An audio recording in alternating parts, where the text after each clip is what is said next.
This is Women's Power to Heal Mother Earth with Maya Tiwari. Hello. Today I'd like to talk about our relationship to the word and to the nature of community.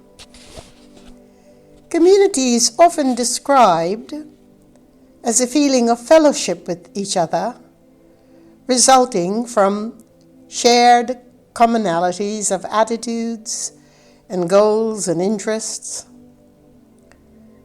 Many refer to it as the sense of community organized by religion or belief systems.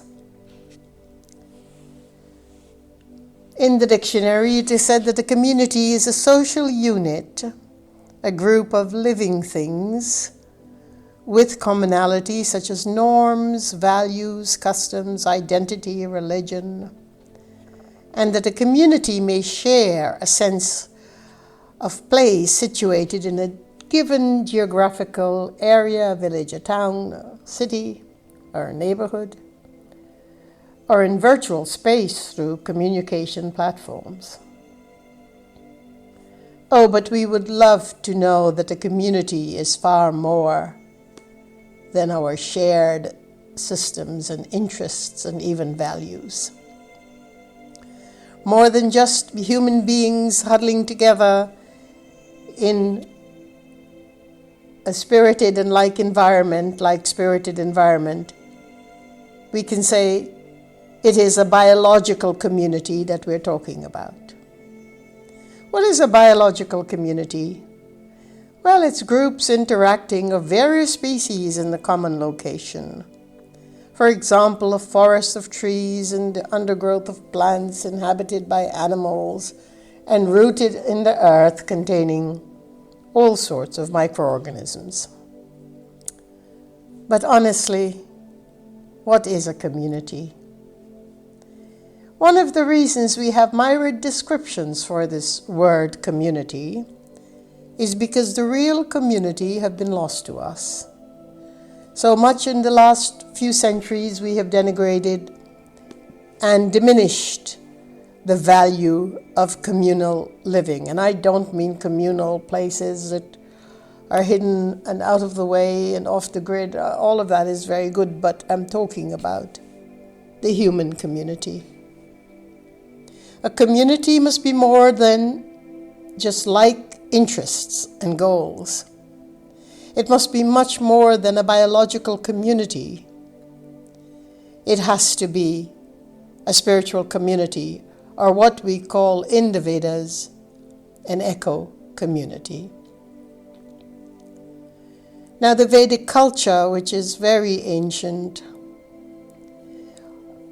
holds that the tree, the forest, nature is within us.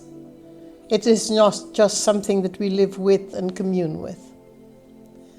In this sense of ecology, the ancient Vedas have been so much more than we can appreciate today in our fractured community life. For instance, the sacred tree is more than a metaphor in the community of life.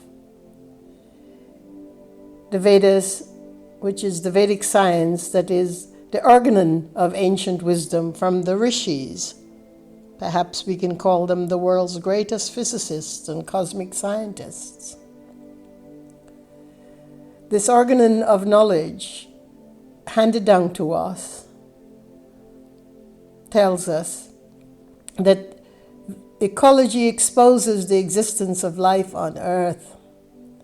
That life is connected in circuity, ever-flowing, ever-generating, entirely interdependent, meaning every species, each form of life, and indeed every grain of sand.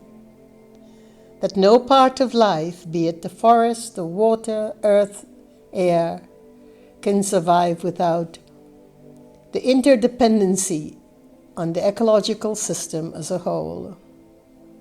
So the earth, so too the animal kingdom. So the animal kingdom, so too the forest, so the human relationship to Mother Earth. And therein lies our most essential truth and our greatest challenge. Human beings are the most complex organism on earth. We are likened in the Vedas to the tree, which roots is in the sky and head on the earth. We are the upside down tree with the roots in the sky and branches in the earth. Imagine that posture. So much of our yoga philosophy is based on the ecology of life. The most sacred of our elements in the human form is compared to the immortal tree. There is a tree called the Ashwatha.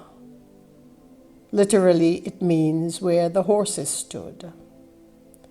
In fact, if it were to be broken down, the Sanskrit word means that which does not have the same thing tomorrow, in that all of life is ever changing in our universe. This universe, which is in fact the upside down tree. The tree pose in the yoga asanas, called vrikshasana, is a balancing posture. It is one of the few standing postures in the medieval text for yoga, and it remains popular today in yoga practice.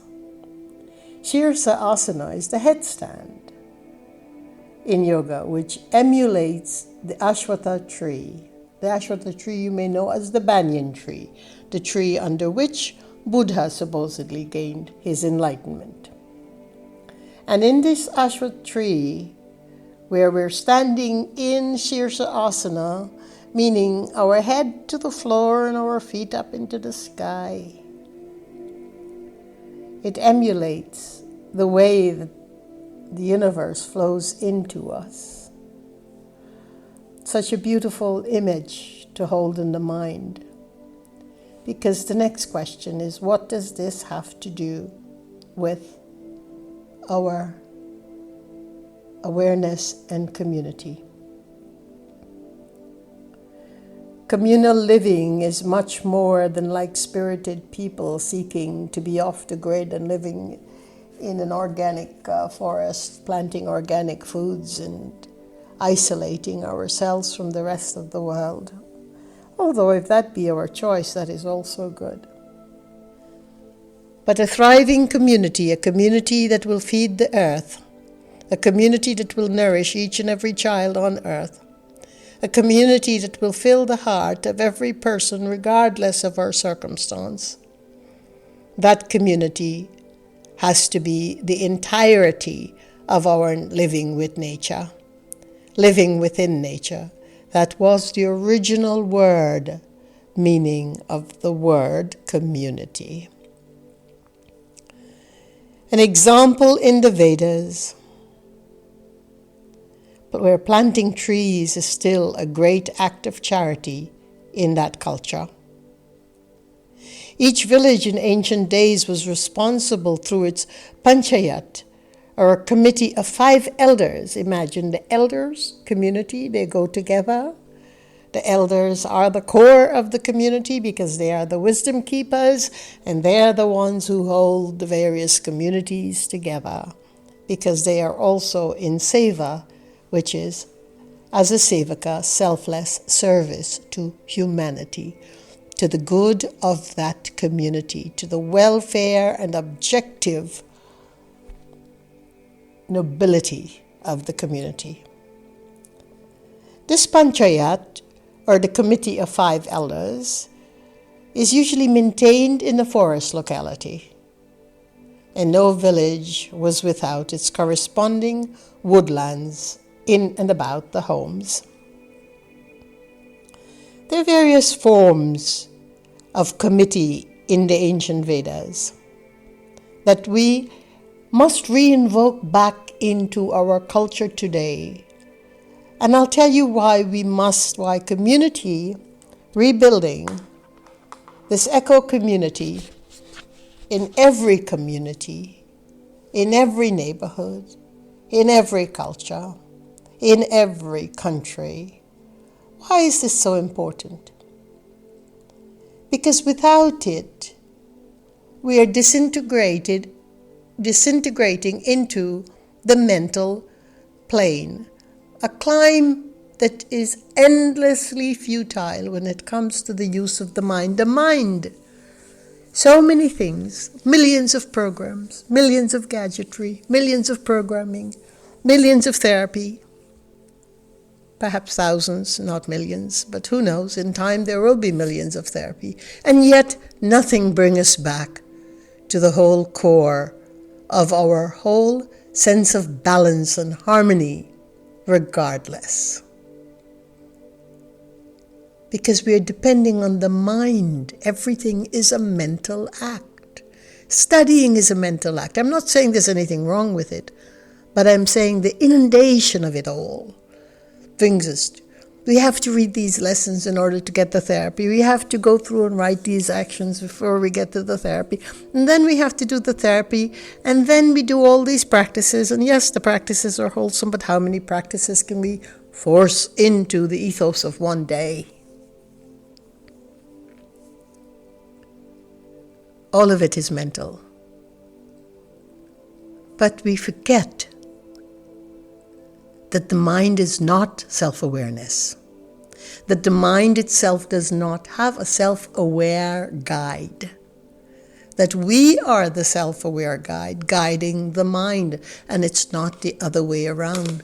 So processing everything that we consider a solution to our ailments and diseases and disorders and despair through the mind, including our education through the mind, including all the processes we have to do through the tired and tiresome mind, how is that going to ever rebuild even a sense of wellness?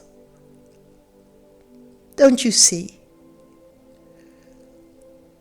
The community, the eco-community, living with nature, the water, the fire, the sky, the forest, the earth, the animals, incorporating all of it into the well-being of how we live and breathe, our food, our breath, our sound, into daily life. Yes, many different hundreds, millions of communities, but all based on the same principle of the Panchayat, where the elders are core of the community, holding truth, holding nobility, holding the dignity of humanity together in each and every. It does not have to be wealthy communities. There can be commerce in these communities. We do not go back to the Stone Age, but we build with the science of life. We go back to the ancient science that were the architects of all newer sciences. And let's talk a little bit about the different kinds of community that were cited in the Vedas, much of which still exists in India, although diminishing daily. The Shrivan is the form of groves of particular kind of trees, such as the mango tree. Many such groves were given to the temples in the distant past and have been kept up for endless generations. The Shrivan, or these groves, serve many purposes. They provided fruits and flowers and timber products, but cut down and felled in very harmonious ways to the life of man. They provided shelter for the animals and the grazing cows. Such a sacred grove survive in some places, reminding us of ancient ways. But they are part and parcel of the eco-community we must build again today. They also provided space for both humans and wildlife, with refuge from encroaching, the development of housing, roads, modern buildings, agriculture, whatever. symbol of the tree is more than a symbol, like the ashwath or banyan tree. They stand as silent symbols for our spiritual roots in humanity, often quoted in the Vedas. In the Katha Upanishad, the Lord of Death, Yama, tells us that this eternal banyan tree, whose root is above and whose branches are downward, is a symbol of our immortality and our consciousness, indeed our interdependence with sky and earth and everything in between. In the Bhagavad Gita, it is said that the ashwath tree has its roots upward and its branch downwards again, and the leaves are the Vedic hymns, and they can be your hymns, my hymns, and everyone's hymns, because they were the cosmic hymns.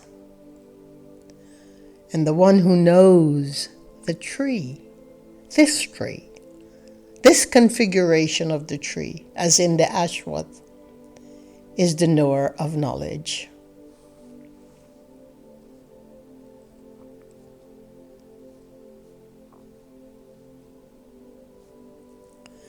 So it is time for us to rebuild our grove and an interrelationship with all of nature, not excluding any part of it. Like the human family, the trees also have a dynamic relationship with each other in the communal whole of the forest. And across all the forests in the world, they support and cooperate and have cooperation with each other. They also have rivalry and experience angst, sadness, and social inadequacies as well. Indeed, there is this monstrous carnivorous among their midst that penetrates fear into the thickness of woods. Many such monsters.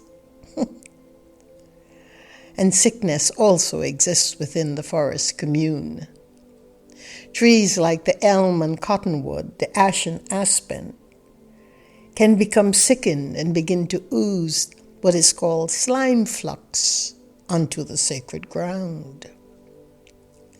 Trees are also sophisticated and intelligent, just like our sophisticated and intelligent body in humanity. They also have the proletariats and the elitists in the system of it all. Their blessing is that they are standing transfixed, whereas we are allowed to move and create damage elsewhere, or wherever the feet tread. But most of all, we are to remember that the wholesome and positive relationship of the forest is above all cooperation with each other. They do this by sending, as we know in modern science now, exploring what the Vedas have told us so many thousands of years ago, that they send out their hormonal, their vibrational, their electrical signals. Not only do they communicate with their incredible vast network underground, they send pheromones and other scent signals through the air.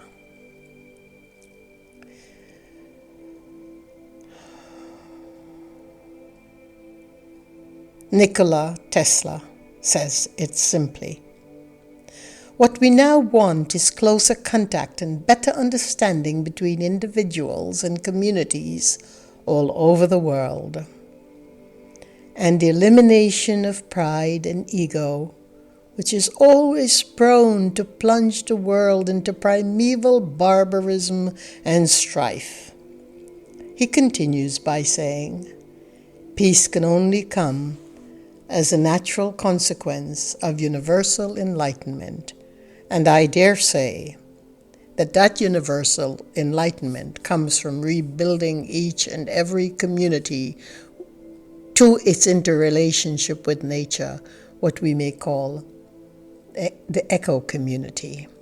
But not the eco community that we are seeing built with all sorts of fragile and unnatural building materials, an unnatural environment of just people and their goals and ambitions and egos and cooperating with each other to the common value and good of their goals, that alone is not enough. Food for one must be food for all. A life filled with pranic energy must be a life filled with pranic energy for everyone. And regardless of our financial and economical status, regardless of our status of birth, the community must include everyone. Our poor, our disabled, our disgruntled, our pleasing, our affluent,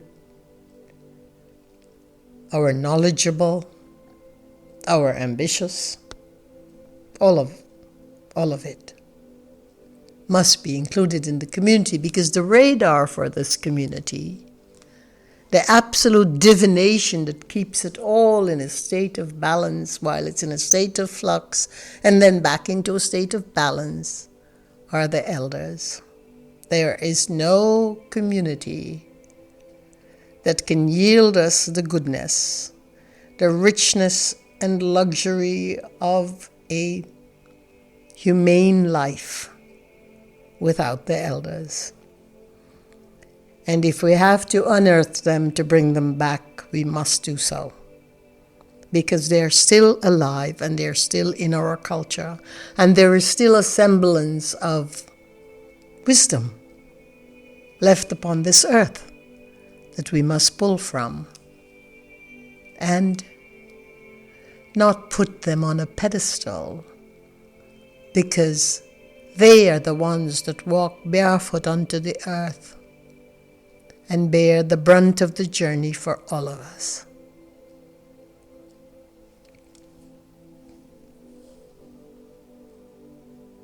Science is only now discovering a little tiny bit portion of what the ancient ancestors knew. What the Vedic culture tells us, and what is still alive in the wisdom that informs us. Because we have a self-organizing intelligence and wisdom within each one of us. And just like the incredible way that a tree can communicate with each other, and they are also involved in the struggles and death-defying traumas. The wise elders are still there to feed their saplings and to send the messages across the underground network that is way more sophisticated than anything 5G can build, and definitely supports the earth rather than destroys the earth like 5G.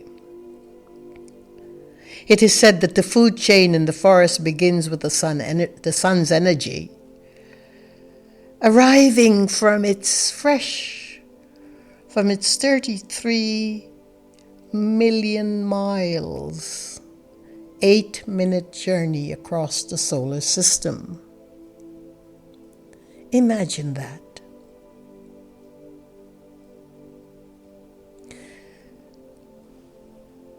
As in nature and in the human world, we have both predators and prey, and they're positioned along the way of the food chain,